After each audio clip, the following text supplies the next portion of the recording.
Muito boa noite, meus irmãos. Sejam bem-vindos. Que a paz de Deus e de Jesus faça-se com todos. Boa noite aos nossos irmãos internautas que estão conectados via internet pela página espiritismosul.org.br. Boa noite aos nossos irmãos do canal YouTube, aonde possuímos uma página Paz em Jesus Uruguaiana. Elevamos nosso pensamento a Deus, a Jesus, para fazermos nossa oração. Senhor nosso Deus, Pai de amor e bondade, mais uma vez aqui nós nos encontramos para estudar Teu Evangelho, Teus ensinamentos que nos deixaste. Permita, Senhor, que a Tua paz, que a Tua luz, que Teu amor nos envolva a todos. Ilumina, Senhor, o palestrante da noite, para que ele possa transmitir sua mensagem, para que esta nos envolva em nosso dia a dia. Que Deus nos abençoe, que Jesus nos proteja, com a permissão e o amparo de nosso mentor espiritual, Dr. Bezerra de Menezes. Damos por iniciada a parte doutrinária desta noite. Que assim seja. Dando prosseguimento aos nossos irmãos convidados neste mês,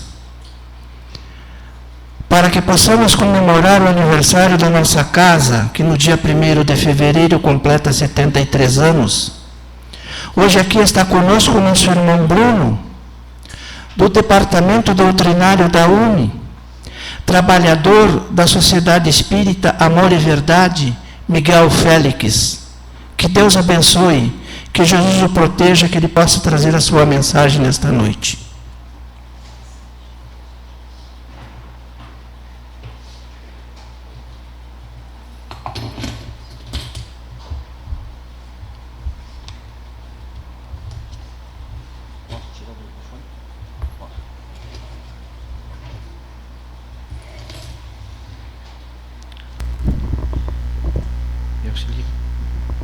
Tira para mim, faz favor.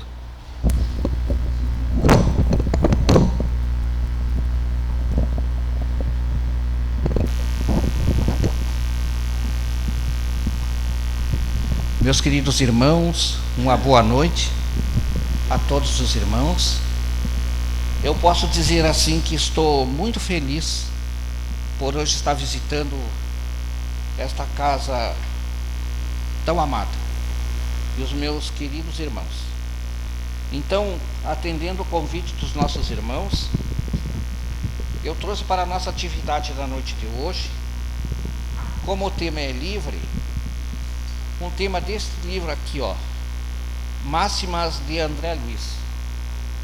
E nós vamos conversar alguma coisa no capítulo 40, tá? Na página, a máxima de número 80. Essa é a nossa atividade da noite de hoje. É o capítulo 40 e a máxima 80, que se chama Máximas de André Luiz. Então ele nos diz assim, ó: todos nós encontramos no caminho os frutos do bem ou do mal que semeamos. E nos diz assim, ó, esta afirmativa não é uma frase doutrinária, mas é uma realidade universal. E nos diz assim, ó, a esperança e a caridade são uma consequência da fé.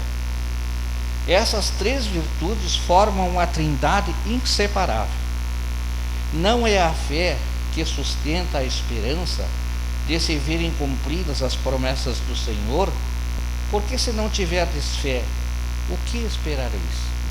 Depois ele vai mais adiante, né?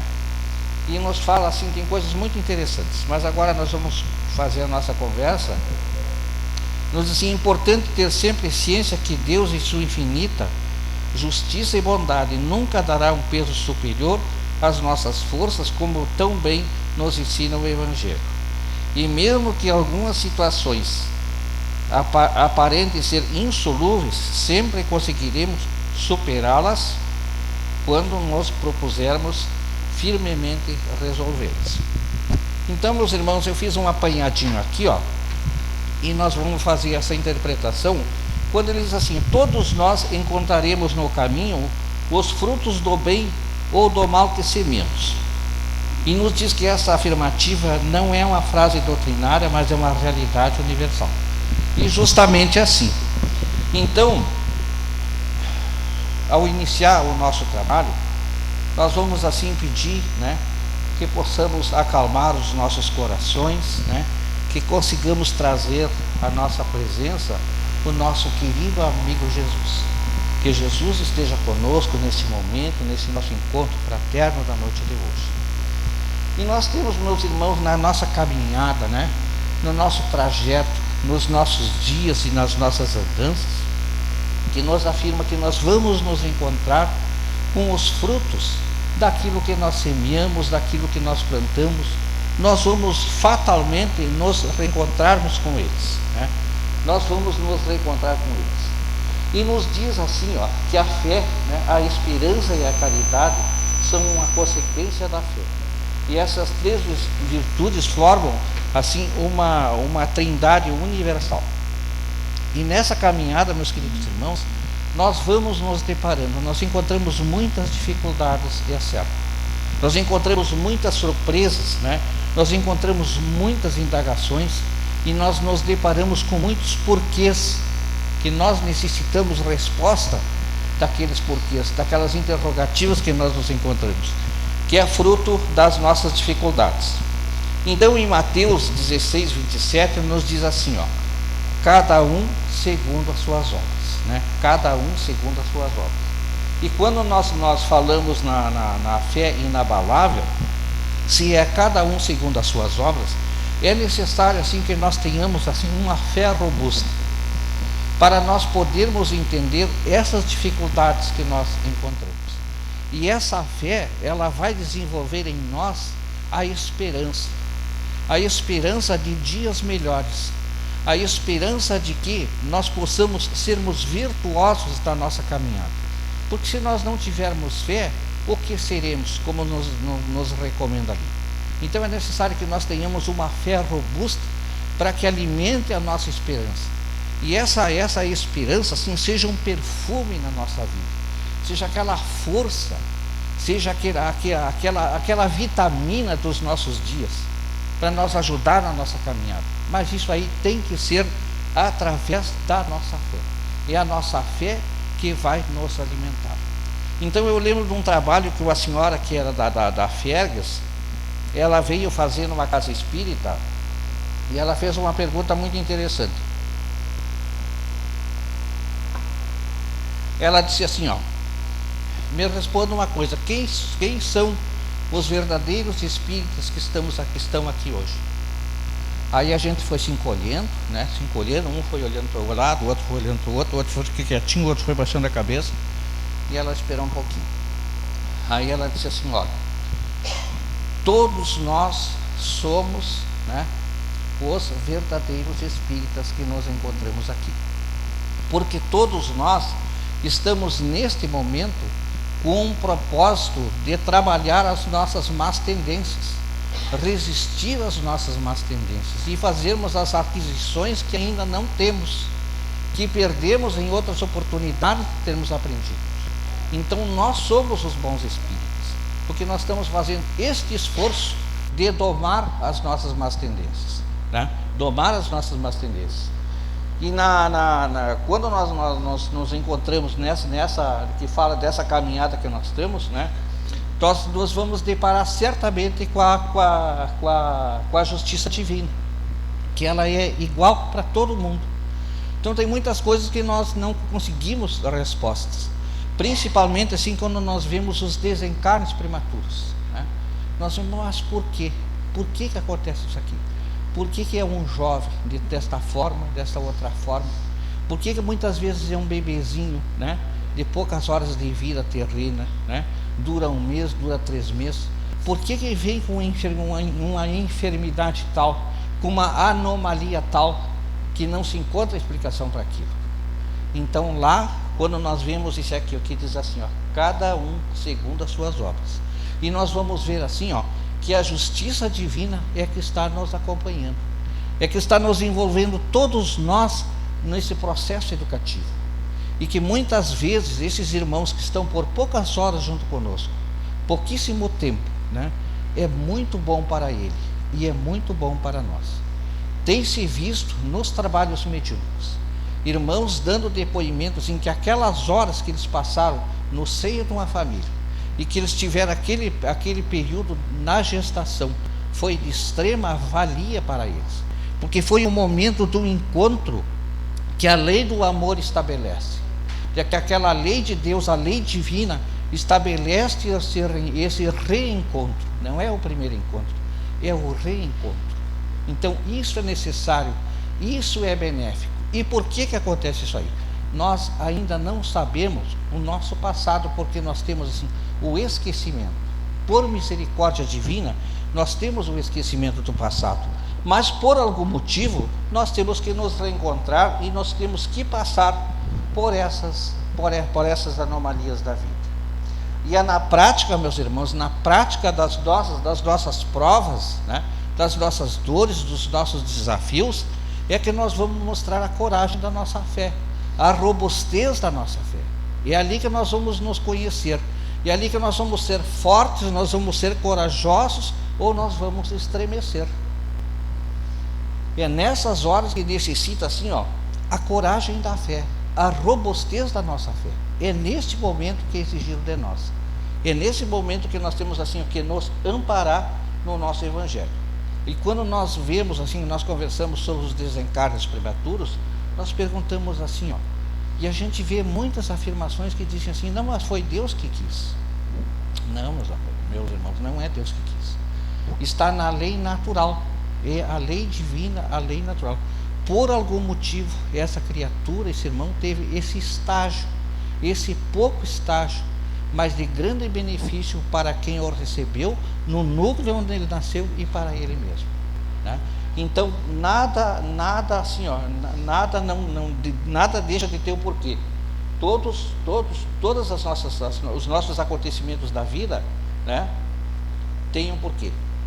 E muitas das nossas dúvidas é porque às vezes nós temos assim, meus irmãos, nós achamos que nós sabemos, mas eu vou fazer uma doutrinária, hoje eu vou fazer uma palestra, mas eu sei. A gente pensa assim, eu sei, né? Não, mas a gente não sabe. Na realidade a gente não sabe. A gente é um eterno aprendiz, um eterno estudante, e a gente sempre está aprendendo. E essas coisas da vida a gente não sabe. O que a gente sabe é uma gota, e o que a gente desconhece é um oceano. Então é a nossa prática, é a nossa vivência, é a bendita reencarnação que nos coloca frente a frente, com as mesmas possibilidades, com as virtudes e as desvirtudes próprias de cada um. Mas nós vamos fazer esta vivência neste período, neste tempo e nesta hora. Por algum motivo nós nos encontramos. Nós vivemos atualmente, meus queridos irmãos, uma das maiores crises, né, as crises morais, nós estamos vivendo neste momento.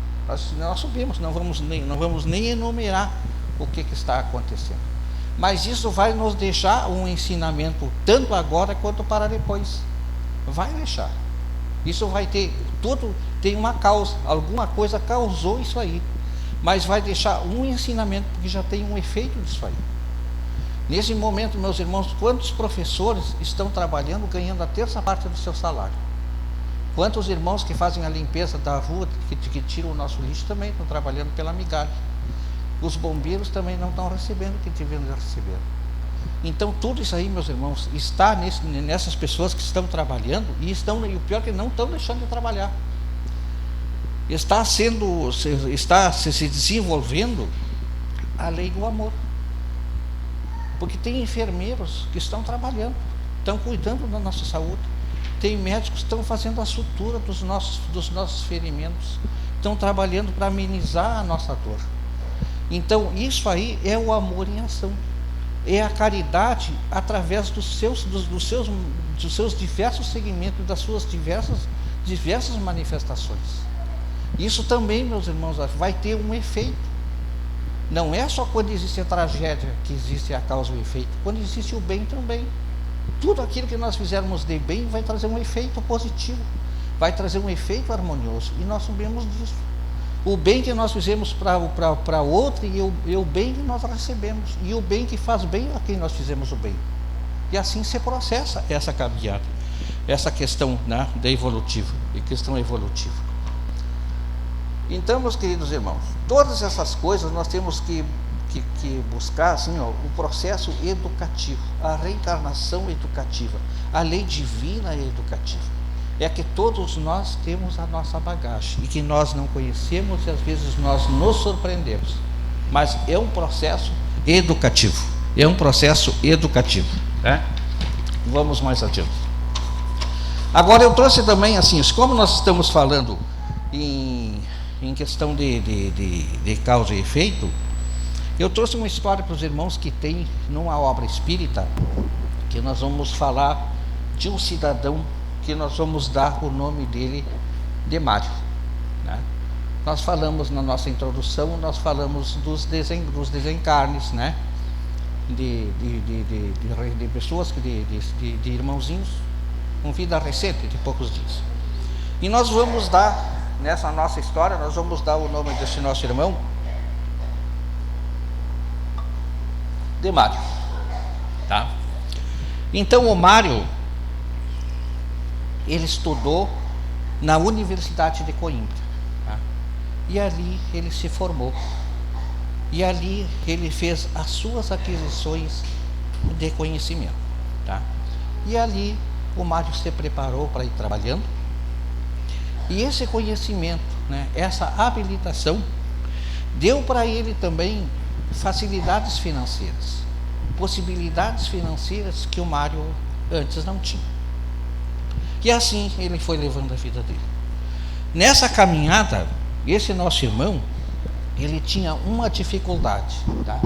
Ele tinha uma deficiência, vamos dizer. Nós falamos há pouco na deficiência moral, né? E esse nosso irmão tinha uma deficiência porque ele era da noite. Ele gostava da noite, ele era boêmio, né? Ele levava uma vida boêmia. O que aconteceu? No decorrer da sua vida, né, no seu convívio familiar, foi se esvaziando, foi se terminando. E terminou que Mário veio a se separar da sua família, da família que ele tinha constituído e que havia lhe rendido dessa família o fruto de 3 filhos, né?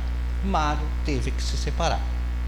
E Mário se separou, e no decorrer da sua jornada noturna, ele veio se encontrar com uma moça que era muito bonita e por qual Mário também se apaixonou. E com ela ele viveu um longo tempo, um tempo suficiente assim, para que ele nutrisse por essa moça um grande amor e uma grande paixão. E as coisas vão caminhando que um dia, essa moça a quem nós vamos dar o nome de Eulália, tá? Essa moça explorou Mário em todas as situações financeiras, né, que ele tinha, as possibilidades que ele tinha, e um dia ela também cansou, porque ela não era uma moça de boas virtudes.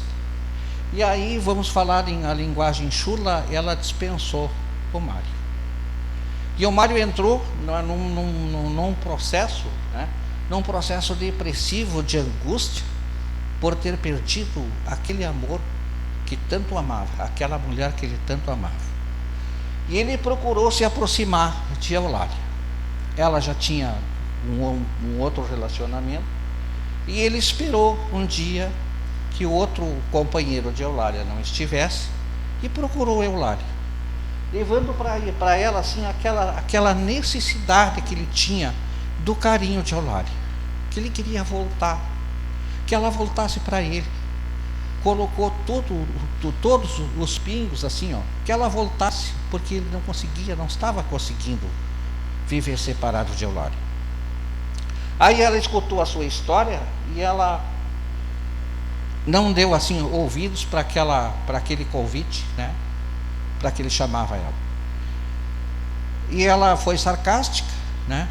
ela debochou do Mário, maltratou ele, e Mário teve um desequilíbrio e pegou Eulália. E ele apertou tanto a Eulália, né, que quando ele se deu conta daquela crise de fúria que ele teve, que ele soltou Eulália, Eulália já tinha morrido. Compreende? Eulália tinha morrido. E o Mário, ele entrou em desespero por aquela loucura que ele tinha feito, né? Por aquele acesso de raiva que ele tinha feito. E aí ele arrumou uma maneira e se suicidou no mesmo dia, na mesma hora, na mesma peça aonde eles estavam. Mário também se suicidou. E aí, meus irmãos, assim parece uma história, mas assim, essas coisas nós vimos. Nós ligamos a televisão, nós vimos. Nós ligamos o rádio, nós escutamos. Parece que não acontece agora, e acontece. Então aí vai ficando, meus irmãos, os comprometimentos, os compromissos, né, entre essas criaturas.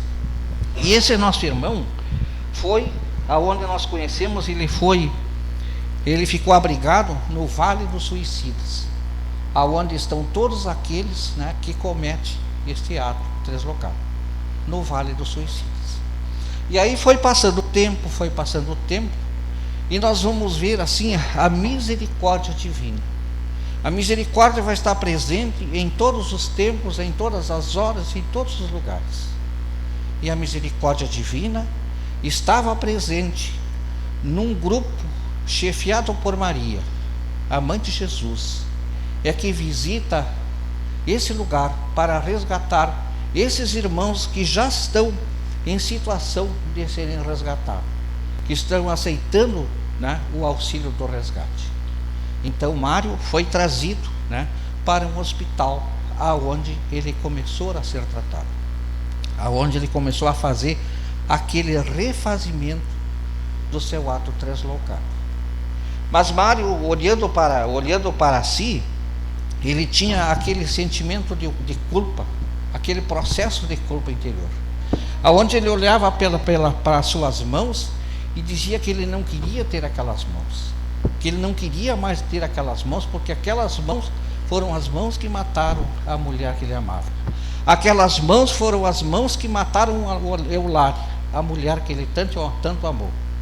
E assim foi passando o tempo, e por décadas, Mário ainda tinha aquele desejo e aquela repugnância das suas mãos. Os mentores amigos diziam para ele que não pensasse mais naquilo, que ele procurasse esquecer aquele processo de culpa para o seu próprio refazimento. Vindo Mário a reencarnar e se beneficiar do esquecimento do passado, nasce ele numa casa humilde, né? Uma senhora humilde. Ali nasceu Mário, né? O nosso irmão. Mas ele nasceu também pelo processo suicídico que ele provocou. Ele nasceu assim com deficiências respiratórias, muita deficiência respiratória, e nasceu só com o toquinho dos braços, né? Só com o toquinho dos braços. E aí nós vamos chegar na questão, né, da lei causa, efeito, ação e reação. Aquela mulher que ganhou Mário, ela não suportou de ver aquela criança naquela situação e abandonou Mário. Não ficou com Mário. Tendo uma senhora que era vizinha sua e que tinha conhecimento espírita, foi e acolheu Mário. Trouxe Mário para o seio do seu lar e ali abrigou o nosso irmão. Também essa nossa amiga, essa nossa irmã que acolheu Mário, tinha nessa época uma menina com 10 anos de idade, e que passou a ser, a partir daquele momento, a irmã de Mário, que ajudava a cuidar aquele nosso irmão que tinha tantas dificuldades. E ela passou, como irmã adotiva, a cuidar dele, exercendo-se nessa família, né? Nessa família, a lei do amor, a lei da aceitação, né? A lei do carinho, a lei do refazimento. Foi então que passados o tempo, foi passando o tempo, a senhora que era a mãe dessa menina veio a desencarnar. Mário com 40 anos, já um homem feito, e essa nossa irmã com 50 anos, que era a irmã adotiva de Mário. Passado um tempo, né, aquele benfeitor amigo da equipe de Maria que visitava o Vale dos Suicidas e que havia resgatado o nosso irmão Mário, veio visitá-lo e trouxe com ele um outro irmão que também tinha feito parte daquela morada do Vale dos Suicidas. E perguntou para ele: conhece esse nosso irmão? E ele não conseguiu identificar, porque Mário estava numa outra roupagem carnal, não era aquele Mário de antes. Aí falou ele: esse é Mário, aquele que esteve convivendo contigo no Vale dos Suicidas. E essa menina, essa que hoje está cuidando do Mário, é Eulália, a quem ela havia abandonado e a quem ele a matou. Então nós vemos assim, meus irmãos, a volta que as coisas dão, né? A lei de causa e efeito. Mas é necessário assim, que haja o amor imperando, para que, embora nesses acertos e nesses desacertos, haja assim, a ação do amor, para fazer o refazimento, o reencontro destas almas, né, em provas, mas num processo de regeneração, num processo de aceitação, né, num processo, vamos dizer assim, de refazimento, de desfazer aquelas correntes odiosas do passado. Aí nós vamos ver por que nós recebemos esses irmãos com tamanha deficiência no nosso meio, que às vezes nós não conseguimos entender por quê. Por que numa família onde são 3, 4 com perfeito fisicamente e um não? Por que nos relacionamentos nós temos tanta facilidade para nos relacionarmos com 2, 3 dos nossos filhos, mas com um nós não conseguimos nos relacionar?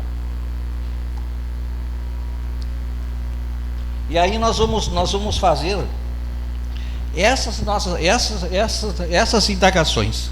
Não quero passar o tempo. Nós vamos fazer essas indagações nesses relacionamentos. Por quê? Porque nós não conhecemos, nós tivemos o esquecimento do passado. Nós não conhecemos as diferenças que nós tínhamos, mas a misericórdia divina nos proporcionou que aqui nós nos encontrássemos para o nosso refazimento, né? Então, essa é a lei do amor, é o amor em ação, e ela está presente em todos, não existe privilégio para ninguém. Todos nós estamos abaixo dessa lei, todos nós estamos, né? Todos nós estamos. Amarás o Senhor teu Deus de todo o teu coração, de toda a tua alma, de todo o teu espírito, e a teu próximo como a ti mesmo. E as nossas dificuldades, meus queridos irmãos, nós não vamos passar para ninguém. Ninguém é culpado das nossas dificuldades. Somos nós o artífice do nosso passado. Somos nós. Perguntaram, Jesus foi tentado muitas vezes, né? E perguntaram a Jesus assim: aonde está o reino de Deus? E Jesus respondeu para os fariseus, né, que o reino de Deus não está aonde vedes e nem aonde não vedes, mas que o reino de Deus está dentro de vós mesmos. Essa é a construção, e o nosso grande desafio é construirmos este reino de Deus dentro de nós. Dentro de nós. Tem um espírito, uma poetisa que se chama Maria Dolores, e num soneto ela diz assim, Senhor Jesus, se me concedes, eu quero comunicar que a terra continua construindo o teu reino de amor em toda parte. Mas quando nós vemos essas coisas assim, essas coisas horrorosas que acontecem, e essas histórias assim, nós também nos perguntamos: mas aonde que está sendo construído o seu reino de amor? Aonde? E nós vamos nos responder que está sendo construído no coração dos homens de boa vontade. Ali está sendo construído o reino de amor todos os dias que Maria Dolores comunica a Jesus. que o teu reino de amor está sendo construído em toda parte. O teu reino de amor está sendo construído neste momento, nesta casa, nesse tempo de eu acho que 70 anos tem essa casa. Aqui está sendo construído o reino de amor. Aqui, em todas as casas, em todos os templos, está sendo construído o reino de amor, né? Sem dúvida nenhuma. Então, o céu está aqui mesmo, está dentro de cada um de nós. Outra coisa que nesse trabalho eu me propus assim, há uma indagação assim, há a possibilidade da gente ver Deus? Será que é possível nós sermos Deus? Meus queridos irmãos, eu acredito que sim, eu afirmo que sim. Porque se nós fizermos de Deus aquela imagem do vovô de barbas brancas, nós não vamos encontrar. Assim como nós quisermos sentarmos à direita de Deus Pai Todo-Poderoso, nós também não vamos sentar à direita de Deus Pai Todo-Poderoso, porque nós temos que fazer esta construção para termos esse merecimento. Mas se nós construirmos esse reino de amor, de pacificação e de amor entre nós, nós vamos ver esse Deus. Nós vamos ver esse Deus através das coisas boas, através do amor, através do perdão, através da lei do progresso, através do trabalho, através do abraço, através da consolação, através do carinho, de todas as coisas. Nós vamos ver, nós vamos sentir esse Deus, esse Deus causa primária de todas as coisas, que nós não devemos perguntar quem é, mas o que é Deus. Esta força grandiosa que deve habitar o nosso interior, o nosso coração, que nos proporciona assim esta vinda, esse reencarne pela misericórdia, pela justiça divina, nos possibilitando um futuro aberto. Nós temos um futuro aberto de fazer uma nova construção, de fazer uma nova vida. Nós temos essa possibilidade porque nos dá o livre-arbítrio, para que nós possamos fazer uma nova construção. Muitas vezes nos disseram, meus irmãos, que Jesus salva. Muitas vezes a gente vê. Mas nós temos que ver assim. O que nos diz a doutrina espírita? O que nos diz? Fora da caridade não há salvação. Fora da caridade não há salvação. Jesus é o nosso guia e o nosso modelo. Jesus é luz para os nossos pés. Jesus é a força que a nossa alma necessita. É o amparo que nós necessitamos, que nós temos que conhecer. Quando ele diz: conheceis a verdade e a verdade vos libertará, é nós libertar dos nossos medos, dos nossos gritos e dos nossos atritos. Jesus é o nosso modelo, é o nosso guia, é a nossa bússola, é a estrada que nós temos que conhecer. Quando aquele menino está no Evangelho, se atirava no fogo, se atirava na água, o menino lunático, que chamaram, os apóstolos não conseguiram expulsar aquele espírito que estava aquele menino. Veio Jesus e colocou as mãos sobre ele, e os apóstolos ficaram admirados e disseram: mas como tu conseguiu se nós éramos tantos e não conseguiram? Ele disse: porque lhes faltou fé. Porque lhes faltou fé. Se a vossa fé fosse do tamanho de um grão de mostarda, vós terias conseguido. E Raul Teixeira nos fala muito mais sobre isso. Raul Teixeira diz assim, que diz assim numa palestra que ele fez assim: estes espíritos necessitam de muita prece, muita oração, e nos diz assim, para que se possa trabalhar com eles, e muito jejum. E aí nós perguntamos: mas qual é o jejum? Será que é o jejum de comer? Não. O jejum que nós temos que fazer é o jejum da maledicência. Não deixar que essa enfermização tome conta da nossa alma, e enfermize a nossa alma, e enfermize o nosso coração, para que nós não venhamos a ter essa atitude que o nosso irmão Mário teve, de despertar esta fúria, esses sentimentos primitivos que muitos de nós ainda temos. É esse o nosso desafio, para que nós não tenhamos assim, um efeito desastroso da causa desastrosa que nós proporcionamos, mas que tenhamos assim, um efeito positivo, harmonioso, construtor, consolador, que possamos assim, crescer dentro dessas virtudes do bem, que possamos nos reconciliar, que nós lembremos do apóstolo Paulo, quando disse que embora que nós falássemos todos os idiomas, e que nós falássemos a linguagem dos anjos, que se nós não tivéssemos amor naquilo que nós fizemos, de nada valeria. Então isso é um convite, meus irmãos, isso é um alerta, isso é um chamado para que nós tenhamos a vigilância nos nossos dias e nas nossas horas. E é isso que Paulo nos convida, para que nós possamos fazer o nosso refazimento e renascermos como o homem novo, com um espírito de amor, com um espírito de paz, com um espírito de fé e com um espírito de esperança. E esse, meus queridos irmãos, é o meu desejo desta noite, deixando um abraço fraterno, um beijo no coração de todos os nossos irmãos, um beijo nesta casa querida, nesses trabalhadores amados, incansáveis em todas as frentes do trabalho. Esse é o reino de amor que Maria Dolores pede licença para Jesus e diz: o teu reino de amor está sendo construído na terra, em toda parte, é dentro dos nossos corações. Meus queridos irmãos, que a paz esteja junto conosco e que Jesus seja o convidado ilustre a pernoitar nos nossos lares.